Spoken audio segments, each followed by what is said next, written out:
We have Nagraj Adve, who's a member of Teachers Against the Climate Crisis, or TACC, who's also the author of Global Warming in India, Science, Impacts and Politics. He's a climate change expert. We'll also be joined by Mukta Girdhar, who is the Director of Disaster Resilient and Research Foundation. First, coming to you, Mr. Adve, when we talk about this particular issue, we are seeing in those visuals water overflowing from the Malana Dam.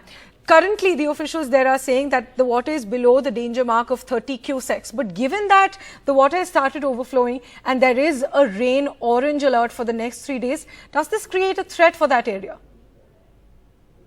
I would suggest that certainly it does, because it comes on the back of very heavy rainfall that has occurred in this region as a whole over the last several days.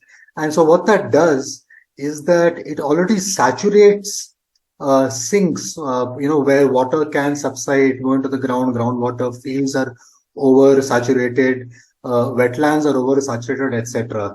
And adding to that is the possibility of further rainfall over the next few days, which in a sense would lead to the possibility of there being further flooding in the region, and also a possible danger to communities and infrastructure downstream. This has been very well studied by a number of organizations, and including in the wider Himalayan region by ICMOD and so on. The background to this is an extremely heavy and intense rainfall that's occurred, which is primarily due to the extra moisture being supplied from the Indian Ocean, and that's happening because a massive amount of heat being trapped by greenhouse gases essentially goes into the oceans. But the North Indian and the Arabian Sea in particular is getting particularly warm, and this has been exacerbated by an El Nino, and that is leading to extra moisture to the entire region. And this is something that's a kind of background to the anxieties that we're feeling. It raises a number of questions about where we should be building dams, how, etc. But undoubtedly, it adds to the number of climatic impacts that we're seeing over the last few days to agriculture in urban areas and beyond. And its impacts are highly unequal.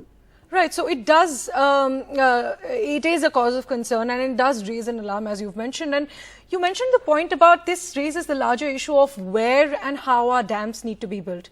The impact of dams on the environment, especially in hilly areas, has been well studied. And in this particular case, one negative impact out of that is being highlighted. So what would you say about the future of such dams that have been built? They are already disrupting the normal flow of the rivers, and they are already impacting the environment. So do you think that this is somewhat irresponsible construction of dams that is responsible for these floods that we are seeing? And one such, do you think, can be triggered yet again because of this dam?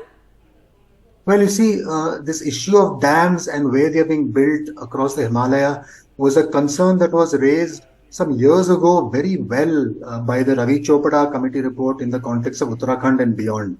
And he had laid down a series of kind of measures and policy guidance about exactly where dams ought to be built across the Himalaya. It's part of a larger policy measure to expand our hydropower.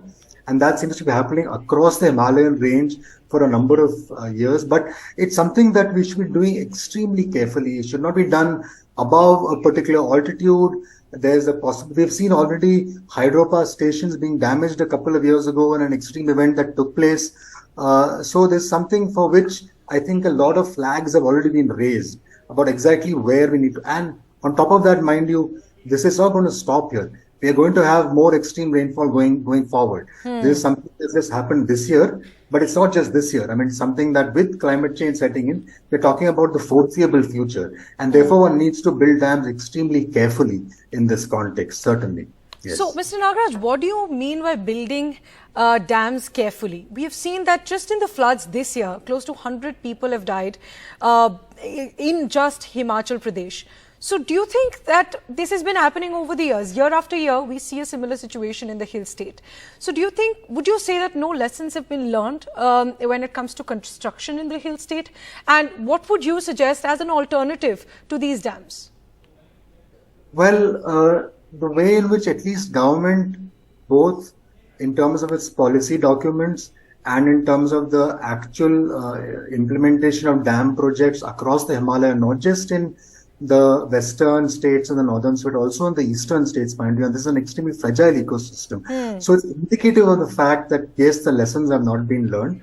What it does suggest that we need to be getting our energy from other sources that are more sustainable and which are safer. In particular, I would draw your attention to two sources. One is solar and the other is wind. In addition to perhaps an expansion of other thermal sources such as gas. Wind in particular, if you look at data for the last 4 years, the data indicates that the rise in wind power is extremely slow. And I think we need to figure why. To tell you specifics, wind power is growing only by 100 megawatts a month over the last 4 years. And that is something that needs to be looked into. I think it was partly due to a policy change that occurred somewhere in 2016, 2017.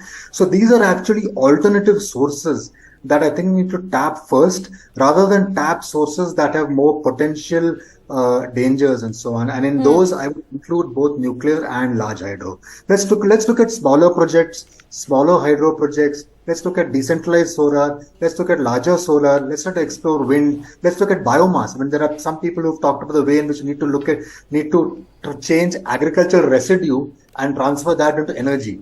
And that could also provide income to farmers. So these are a range of safer and more sustainable alternatives that are possible before we sort of try to build large dams in very fragile ecosystems like the Himalaya.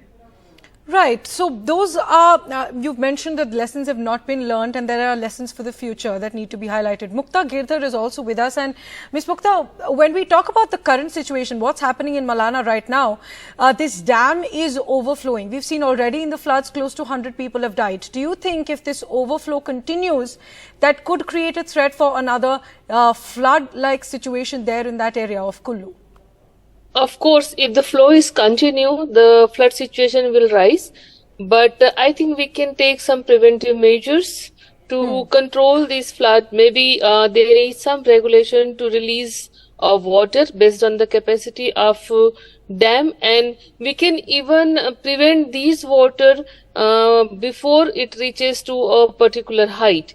And at the same time, we can disseminate the information, the people who are living in the low-lying area, please leave those areas to save their lives, need not to take care of their goods, they have to take care of their lives and the cattle and all those things. So I think that is best possible way. Otherwise, there is no any other way, or climate change is already there. And there is some long-term solutions. We can bifurcate this water to some other resources. We can even make a rainwater in a long-term situation. We can prepare a rainwater harvesting so that the water from other area, they cannot increase a water level of the river, and at the same time a dam also. So that's very important that you're pointing out that there is a flood risk if this water overflowing continues. And given that the IMD has also said there's going to be light to moderate rainfall in the state of Himachal Pradesh for the next 3 days, that could only make problems worse. So, Mukta Girdhar, I want to understand from you, as we've also discussed with Mr. Nagraj, that you talked about long-term solutions here. And there's been enough and more said on the dams and their impact on our hill states and the environment there. And many have even called the floods that have been happening in Himachal Pradesh man-made because of this construction and because of this considerably irresponsible building of dams and other buildings. So what would you say on that? And what would you say that this particular incident, if it gets out of hand, it will be totally man-made, won't it? Yes, I'm totally agree on this. It is a man-made, but we can really reduce the impact because the dam which is already been built are built. We cannot control on that, but yes, we can deplete the impact of those dams which has been already constructed. So for that, there are a lot of policy which has been laid down by the government. So for example, that we have to go for the more plantation. We should not go.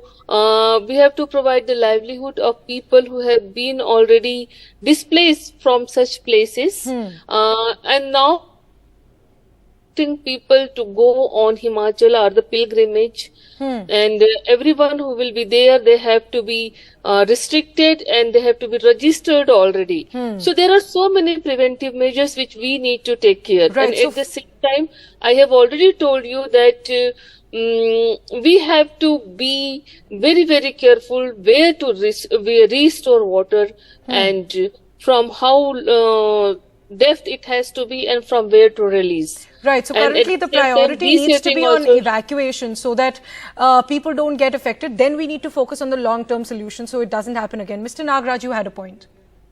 Yeah, just two things. One is there's a very important point about the importance of early morning systems.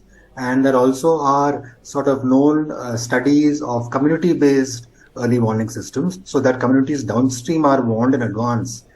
This has been well studied. That's one. And secondly, I'd also say that when we say man-made, let's also remember that even the extreme rainfall is also man-made. It's often portrayed as being natural, but if there's any connection with climate change, then it's not entirely natural.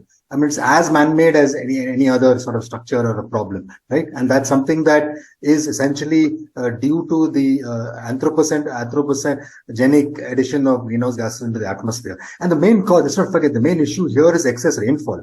At the end of the day, our current systems are made for older understandings of how much rain might fall within a particular period. But clearly they are not adequate. That's a problem. What it has implications for various kinds of infrastructure going ahead, not just dams, but also urban infrastructure, etc. So we need to plan actually in future for far more extreme rainfall events.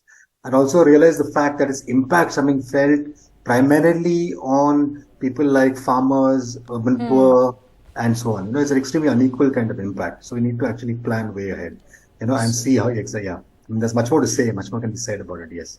Absolutely. There's been enough said, but Mr. Nagraj, as we've pointed out, that the lessons don't seem to have been learned. And when you talk about the solutions here, when we have discussed solutions, as you've pointed out, that the worst affected people are the most vulnerable, are the poorest of the poor who live around these rivers, who live around the dams particularly. So this dam overflowing, as it has raised the issue overall of dams being constructed in hilly areas. So the defense that comes from governments and from those who are in favor of the dams is that they're absolutely essential. But when we talk about extreme weather events, extreme climate events that are expected in the future, there could be record-breaking rainfall that we could see over the next coming few years as well. So then, are there drastic steps that need to be taken to ensure that we prevent a situation that we have seen this year and that we've been seeing over the last few years as well? And are there practical solutions that don't hamper development, but on the other side also protect the environment? I mean, there are various measures that need to be taken at different levels. For one, we need to build our infrastructure in a way that is more in harmony with natural flows, with water flow. I'm talking in general, not just specifically in a dam context. That in more in harmony with water flows, etc. That's one. Two, we need to build sort of more sturdy housing, so particularly for the rural poor and the urban poor, so that when they face, I mean, I just, for instance, visited the flood affected next to the Yamuna here in Delhi, and they were, not just to show me the complete destruction of their homes, but also the fact they don't have access to drinking water, the women don't have access to toilets. I mean, I can't tell you the difficulty with which women are being forced to every day have to go to a toilet, because these aren't adequate toilets. I mean, there are different ways in which they are being impacted, you see. The third thing are two broad points. There's a broad political point currently in negotiations about loss and damage. This was a big issue at the conference of the parties, the COP27 that took place last year. I think this issue of loss and damage has become more urgent for India as well. And I think we need to be pushing it more urgently and ensure actually that some of that funding from loss and damage come and go directly to those most impacted. And finally, what is the most urgent thing? We need to be pushing for a faster reduction of greenhouse gas emissions. Otherwise, these kind of impacts are going to happen again and again and again when there's no way out. You see, so it links finally to how quickly we are able, not just we in terms of India, but the world as a whole is able to cut its carbon dioxide and greenhouse gas emissions urgently. And if India makes more ambitious pledges, it's a way that we can pressurize other countries to do so as well. I mean, there's no, at the end of the day, it's about cutting emissions.